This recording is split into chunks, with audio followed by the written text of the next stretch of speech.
حلیمہ سعدیہ کہتی ہیں پریشانی کیا ہے؟ کہا آج تک یہاں کے حکیم نہ بتا سکے، کوئی طبیب نہ بتا سکا۔ حلیمہ کہا تمہارا نام کیا ہے؟ میرے نبی کی ماں نے مسکرا کے کہا مجھے حلیمہ سعدیہ کہا جاتا ہے، میں قبیلے بنو سعد سے تعلق رکھتی ہوں۔ جیسے اتنا سنا کہا حلیمہ کیا دینا چاہتی ہو؟ حضرت حلیمہ سعدیہ مسکرائی کہ تم پیسے مانگ رہی ہو، اگر تمہارے بیٹے کو شفا مل جائے تب کیسا رہے گا؟ جیسے اتنا خاتون نے سنا ہے مسکرانے لگ جاتی ہے، کہتی خاتون کیا تم طبیب ہو یا ڈاکٹر ہو؟ حضرت حلیمہ سعدیہ کہتی میں کوئی طبیب نہیں ہوں نہ کوئی ڈاکٹر ہوں، کہا پھر میرے بیٹے کو شفا کیسے ملے گی؟ تب حلیمہ سعدیہ نے کہا تھا میں تو کچھ بھی نہیں ہوں لیکن خدا کے خزانوں کے مالک کو اپنی گود میں لے کر کے چل رہی ہوں۔ کہا کس کی بات کر رہی ہو؟ تب حضرت حلیمہ سعدیہ نے میرے سرکار کے چہرے سے یوں اپنی چادر ہٹائی ہے، اللہ اکبر، پھر میرے سرکار کے چہرے کی طرف دیکھا ہے اور زمین پہ بیٹھی ہے سرکار کو لے کر کے، اللہ اکبر۔ حضرت حلیمہ سعدیہ نے میرے سرکار کا ہاتھ پکڑا ہے اور پکڑنے کے بعد اس اپاہج کے جیسی سر پہ رکھا ہے،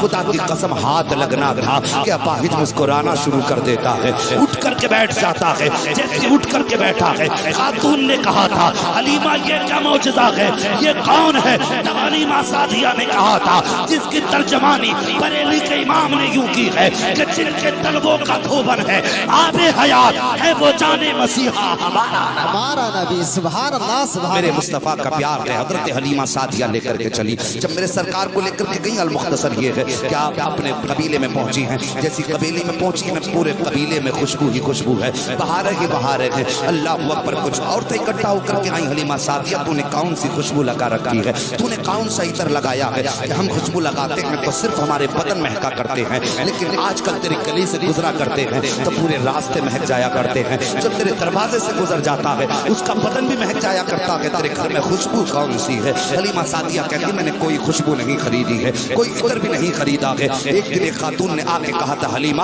بتاؤ تو صحیح، جب مکہ گئی تھی اس وقت تمہارے گھر میں اندھیرا رہا کرتا تھا، لیکن اب بتاؤ تو صحیح تم پہ کتنی دولت آ گئی ہے کہ اتنی فضول خرچی کرتی ہو کہ پوری رات چراغ بند نہیں کیا کرتی ہو، پہلے جلانے کو تیل نہیں تھا اب ساری رات چراغ جلایا کرتی ہو۔ حلیمہ سعدیہ کہتی ہے کل بھی چراغ نہیں تھا آج بھی چراغ نہیں ہے، کل بھی کوئی چراغ نہیں جلایا تھا اب بھی کوئی چراغ نہیں جلاتی ہو، کہ پھر روشنی کہاں سے آتی ہے؟ کہ میں کوئی چراغ نہیں جلاتی۔ جب تو 4 دن گزرے، ایک دن حلیمہ سعدیہ کے گھر کی روشنی عالم یہ تک دیواروں سے چھن چھن کے باہر جا رہی تھی، دیواروں سے چھن کے جا رہی تھی۔ قبیلے بنو سعد کی عورتیں کہتی ہیں چلو آج حلیمہ کو رنگے ہاتھوں پکڑ لیتے ہیں، یہ روز کہتی ہے میں کوئی چراغ نہیں جلاتی، میں خوشبو نہیں لگاتی ہوں، آج چل کے دیکھتے ہیں کہ کیسے جھوٹ بولا کرتی ہے، آج اس کا جھوٹ پکڑیں گے۔ عورتیں اکٹھا ہو کر کے آئی ہیں، دروازے پہ دستک ہوئی، حلیمہ سعدیہ کہتی کہا کون؟ کہا ہم قبیلے کی عورتیں ہیں۔ اتنا سنا حلیمہ سعدیہ باہر آئی ہیں، سوچ رہی تھی شاید کوئی دودھ والا آیا ہوگا یا جس سے ہم نے قرض لیا کہ وہ اپنا قرض لینے آیا ہوگا، اللہ اکبر۔ دروازے پر آئی ہیں،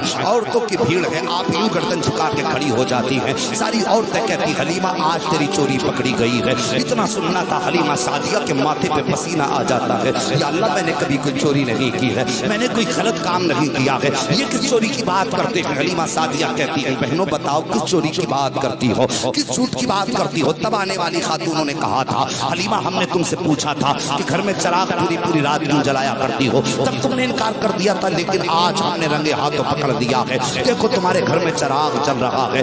یہ کہہ کر کے حلیمہ سعدیہ سے عورتیں کہتی ہیں اگر تم سچی ہو تو دکھاؤ چراغ ہے کہ نہیں۔ حلیمہ سعدیہ کہتی ہے صرف ایک خاتون گھر کے اندر آئے، باقی بھیڑ لے کر کے اندر مت آنا، میں تمہیں سچائی دکھانا چاہتی ہوں۔ اللہ اکبر، ایک خاتون اندر آئی ہے، چاروں طرف نگاہ ڈال رہی ہے، کہیں پہ چراغ نظر نہیں آ رہا ہے لیکن روشنی بھی کم نہیں ہو رہی ہے، ہر طرف روشنی روشنی ہے۔ خاتون آ کے حلیمہ سے کہتی ہیں اے حلیمہ بتاؤ تو صحیح یہ روشنی کیسی ہے، یہ اجالا کیسا ہے؟ حلیمہ سعدیہ مسکرا کے کہتی ہیں سنو کوئی چراغ نہیں ہے، میرے گھر کے اندر کوئی لالٹین نہیں ہے، کا پھر روشنی کیسی ہے؟ اللہ اکبر۔ جیسی اتنا کہا ہے حلیمہ سعدیہ نے خاتون کا ہاتھ پکڑا ہے اور وہاں لے کر کے آئی ہے جہاں پر میرے سرکار اپنے پالنے میں آرام فرما رہے ہیں۔ جیسی آپ آئی ہیں قریب میں اور آپ کے چہرے سے جیسے کپڑا ہٹایا ہے ایسا نور نکلا تھا، ایسا نور چہرے سے نکلا تھا کہ آپ کے ساتھ آئی ہوئی خاتون اپنے ماتھے پہ ہاتھ رکھ کے کہتی ہے حلیمہ بتا تو صحیح